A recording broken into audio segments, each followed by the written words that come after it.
Final thing, environment. Environment in funnel is fundamental. We need to collect more and more data on the environment. So here we've been doing quite a lot of work, in this case, starting from using data from cars, including autonomous cars. What you see there, the two little things are LiDAR, like the one we saw for robot. And then, the car today collects data from thousands of sensors. And the data can actually tell us a lot about the city and about infrastructure. So there's a paper. We explore how the car can be used as an ambient sensing platform, or also how we can use it in order to better understand different type of infrastructure. This is a bridge that collapsed in Southern Europe a few years ago. But, but there's many bridges that collapse. Any structural engineer in the room, which bridge is this one?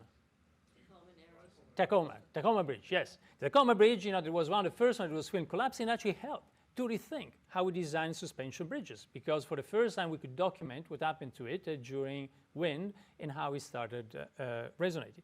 But you all know this bridge, right? That's Longfellow Bridge, and we all go on Longfellow Bridge. And as some of you might know, just a few years ago, 5 years ago or so, then somebody looked at the bridge in detail, so it was about to collapse, and the bridge had to be rebuilt at a huge cost to the city, a monetary cost. I think it was a few $100 million, but also cost by separating the city, two sides of the city, for a number of years.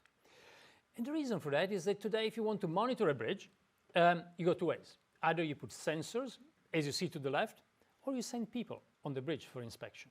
Well, believe it or not, today, if you want to monitor a bridge in this country, it will set you off $500,000 per year per bridge. So we'll never be able to monitor all the bridges in the United States. But what you collect when you monitor a bridge is actually what you can call like a structural fingerprint, which is mostly vibrations. And today we got many ways to measure vibrations. Our cars measure vibrations, our phones have accelerometers, gyroscopes, and also what you see there in orange is a professional accelerometer. So we asked ourselves, what if you could actually use all of that in order to measure the structural stability of bridges? And we decided to start with this bridge. You all know it, with the Golden Gate. And the reason is that the Golden Gate has been studied so much, is very well known and understood, that we basically can use it as ground truth. We can compare our data with the data which is collected all the time about the Golden Gate. So we started going back and forth across the Golden Gate with our car over 100 times. At the end, after 100 times, the San Francisco police got suspicious. So they banned us from. But then we had collected enough data, so you can see here the raw data, and then we analyze it, and well, that's a paper from last year. It turns out, or 2 years ago, it turns out that actually you can use all this data in order to understand the structural stability of bridges. And now we're doing this at a large scale using data from Uber and others. Imagine tens of thousands of cars moving across the infrastructure, and then it allows you to get a sense of the stability of it.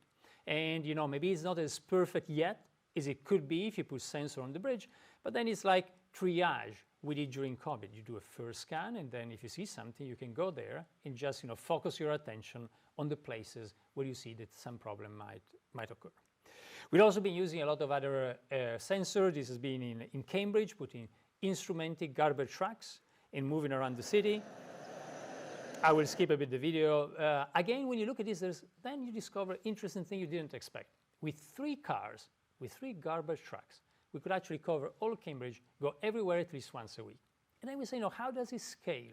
If you put actually sensors, not like cities have always done, by using fixed sensors, but if you put them on movable things, how does it scale mathematically? And in this paper, we actually discovered this beautiful dependency.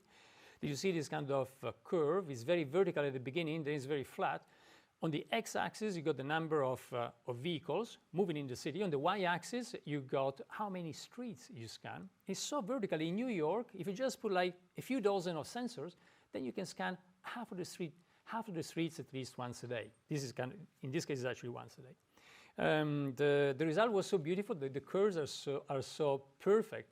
I remember the first reviewer on PNAS thought we had fabricated the data. We actually had to share the real data to convince him that actually that it was true that actually this is the curve. And now people are using this in order to do deployments. So in order to simply put fixed sensors, you can put them on cars, and then you can use this curve in order to see how many you need in order to get a certain resolution over space and over time. And then with that, you can also look at how people are exposed to pollution. This was the first article that actually combined mobility of humans with air quality. Again, air quality usually is seen as something static, but the important thing is to see how your exposome is affected, which means it's important to see how you move through the day and how then you move through different pollution level.